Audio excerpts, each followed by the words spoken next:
I've always admired the way you, in the same spirit, go and talk to anybody and try. Yeah. What can we do? And again, there are people on both sides, but right, it really has. It feels like it's gotten worse in some ways in the last few weeks in terms of the bifurcation. What can we do for that word unity? Well, here's one thing I've recognized is that I don't think anybody on the right is going to convince someone on the left to be more united, and I don't think anyone on the left is going to convince someone on the right that we need to be more united. So I'm a Republican running for governor. I'm a Republican who ran for president. Here's what I will say is that there's two ways to look at people who disagree with you. One is as enemies who need to be conquered, and the other is as fellow citizens who need to be shown the light, often through persuasion. And I think the more that we as leaders view our fellow citizens as people who we disagree vehemently with, but at the same time still view as our fellow citizens, I believe we're going to achieve unity not by agreeing with each other on everything. That will never happen. By the way, We actually don't want it to happen. we don't want it to happen. I mean, you said you're going to be meeting your spouses here later today. I hope that happens for many of you. You're never going to agree with your spouse on everything either, okay? But you still get together in the same household at the end of it. And, I think the answer is actually going to be more conversation, not less. And I'll close with a little story from my own tour of Ohio this year is whenever we've had protesters, my rule of thumb is we go out and we talk to them. There was one event where there's a woman who is a Vietnam War veteran, it turns out. She's protesting my event outside on a hot Saturday afternoon because she thinks that I am running to cut her veterans benefits. Total falsehood, have no idea where she got it.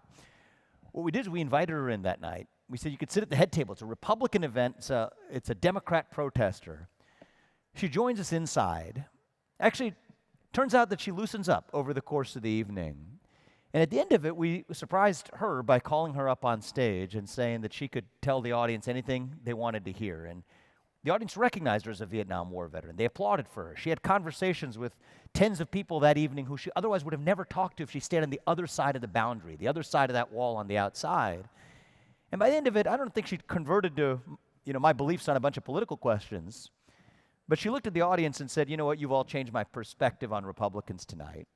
And I think she probably changed the audience's perspective on the protesters that night. And so to me, that's what true national unity looks like, is it's a commitment to disagree, but to disagree in the right way with mutual respect. And whether you're running a company with a team that challenges you, or whether you're running a country with people who disagree with you, or a state with people who challenge you, to me, that's America. That's who we are at our best, and I hope we can set an example. There's no doubt. It's so important.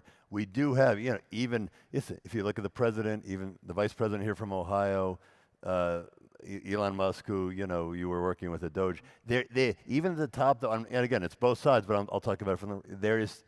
It does seem though that it is not getting better. Again, I think people like you are part of the solution. So how can this group, aside from embracing that ethos, I mean, how can we bring some of those folks who are trying to? How do we not use the word they? How do we get rid of that word? How do we get rid of the other, the idea of the other, from as a leader? I think some of it, there's multiple different levels. Okay, one is, I think the more we see the revival of, it's not necessarily one religion, but spirituality in the country, I think that's actually going to be a good thing. It's very hard to see your fellow neighbor as an enemy if you realize, I believe, that God resides in each of us. That's maybe beyond our pay grade for today.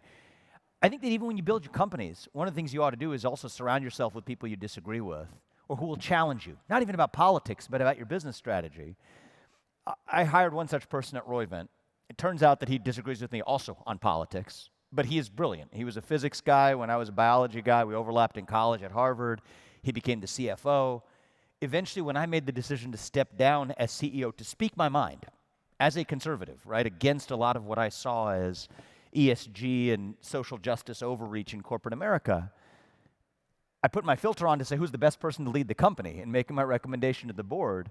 And it turns out it was a guy I deeply disagree with on politics, but who I felt was the best person to lead that company to its next stage. Turned out to be a really successful decision. The company has thrived even in the years after I left as well. And yet we still spar. The two of us still spar at it privately as friends. And to me, that's the best you can do, is number one, surround yourself by people who don't just reinforce your pre-existing assumptions, but who are actually willing to challenge them. That makes you better as a leader. And the second thing I would say is when you're the only person in a room who believes what you do, have the courage at the same time to stand up and say it.